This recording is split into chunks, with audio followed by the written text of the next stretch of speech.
हलचल TV network और आप देख रहे हैं हलचल टीवी न्यूज़। हर हलचल पर नजर, हर हलचल की खबर। नमस्कार दर्शक मित्रों, हलचल टीवी न्यूज़માં આપનું હાર્દિક સ્વાગત છે। બોરસદ શહેરના સીમ વિસ્તારમાંથી પસાર થતી નાની નહેરમાંથી રક્ષાબંધનના દિવસે ગૌવંશનું કપાયેલું માથું અને બીજા દિવસે અન્ય અવશેષો મળી આવ્યા હતા। સમગ્ર શહેરમાં ચકચાર મચી જવા પામી હતી। આ મામલે હિન્દુ સંગઠનો દ્વારા રેલી યોજી આવેદનપત્ર આપી આરોપીઓને ઝડપી તેઓનો વિરુદ્ધ કડક કાર્યવાહી કરવા રજૂઆત કરવામાં આવી હતી। ત્યારે આ ગુનાનો ભેદ બોરસદ પોલીસે ગુનાપૂર્વક ઉકેલી નાખ્યો હતો અને 3 જેટલા આરોપીઓને ધરપકડ કરવામાં આવી હતી। ગઈ તારીખ 19/8/2024ના રોજ રક્ષાબંધનના તહેવાર નિમિત્તે સોમવારના દિવસે બોરસદ શહેર વિસ્તારમાં ટેકરિયાપુરા સીમ વિસ્તારમાં આવેલી નાની નહેરમાંથી ગાયનું કપાયેલું માથું મળી આવ્યું હતું। તેમજ બીજા દિવસે નહેરમાંથી ગૌવંશના વધુ અવશેષો મળી આવ્યા હતા। ત્યારબાદ ભારે ચકચાર મચી જવા પામી હતી। આ બનાવ અંગે ગૌરક્ષક સમિતિના સભ્ય મેહુલભાઈ ઈશ્વરભાઈ ધુળાભાઈ પટેલનાઓએ પોલીસમાં ફરિયાદ આપતા પોલીસે ગુનો નોંધી તપાસ હાથ ધરી હતી। ગૌવંશની હત્યા કરી હિન્દુ ધર્મની લાગણી દુભાય તે રીતે નહેરમાં ગૌવંશના અવશેષોના નિકાલ કરવામાં આવતા હિન્દુ સમાજમાં ઉગ્ર આક્રોશ ફેલાયો હતો અને હિન્દુ સંગઠનો દ્વારા રેલી કાઢી મામલતદારને આવેદનપત્ર આપી આરોપીઓને ઝડપી પાડી કડક કાર્યવાહી કરવા રજૂઆત કરવામાં આવી હતી। ખૂબ જ સંવેદનશીલ આ ગુનાનો ભેદ ઉકેલવા માટે પોલીસે એલસીબી, એસઓજી, બોરસદ ટાઉન અને રૂરલની જુદી જુદી ટીમો બનાવી ઝીણવટભરી રીતે તપાસ શરૂ કરી હતી। જોકે જે સ્થળેથી ગૌવંશના અવશેષો મળી આવ્યા હતા તે વિસ્તાર સીમ વિસ્તાર હોય, અવરજવર નહિવત રહેતી હોય તેમજ તે વિસ્તારમાં સીસીટીવી કેમેરા પણ ના હોય, ગુનાને ઉકેલવો પેચીદો બની ગયો હતો। ત્યારે પોલીસે મોબાઈલ ટ્રેસ કરી અને અંગત બાતમીદારો તથા હ્યુમન સોર્સિસ અને ટેકનિકલ સર્વેલન્સનો ઉપયોગ કરી જુદી જુદી ટીમોએ આરોપીઓને ઝડપી પાડવા રાત દિવસ એક કરી દીધા હતા।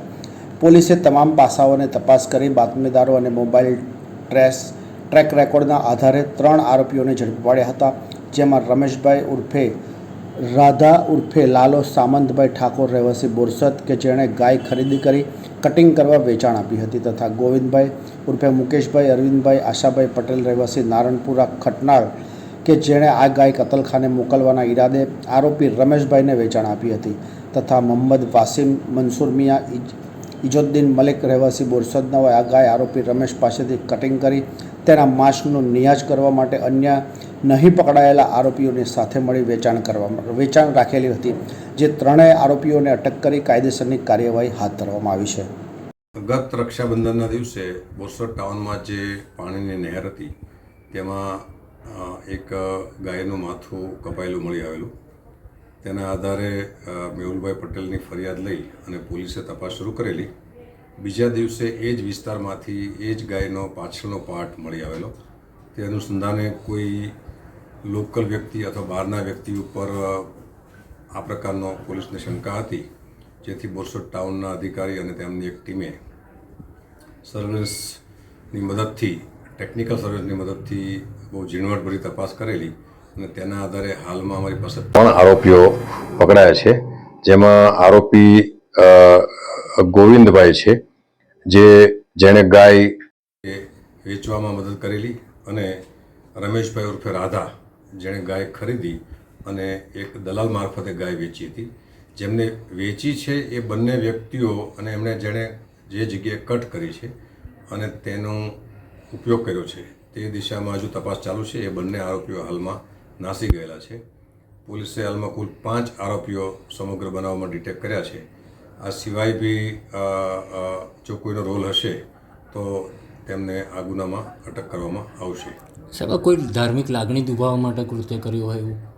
હાલમાં જે પકડાયેલા છે એ બંને આરોપીઓ પૈકી જેમણે ગાય વેચી છે અને વેચાવી છે દલાલી, તે લોકોને એટલી તો ખબર હતી કે આ ગાયનો ઉપયોગ કોઈ જગ્યાએ એને કટ કરી અને જેમ ખાવાના ઉપયોગમાં કરવાના છે, જેથી જે 2 નાસી ગયેલા આરોપીઓ છે તેમણે જ આની કોઈપણ જગ્યાએ ખાવાના ઉપયોગમાં લીધેલી છે એવી પકડાયેલા આરોપીની માહિતી છે અને બીજો કોઈ ઉપયોગ કરવાનો હતો અને કોઈની લાગણી દુભાવવા માટે કરેલું એવું જણાયું નથી। પરંતુ જે પ્રકારે ગાયનું કટિંગ થયું છે તેમાં ગાય કટિંગ કરનારા એટલા એક્સપર્ટ જણાતા નથી એવું ત્યારે પણ અમને વેટરનરી ડૉક્ટરના ઓપિનિયન ઉપરથી જાણવા મળેલું। સાહેબ, આજે જે ગુનાનો ભેદ ઉકેલાયો છે તેની પાછળ સૌથી મહત્ત્વની કડી શું હોઈ શકે?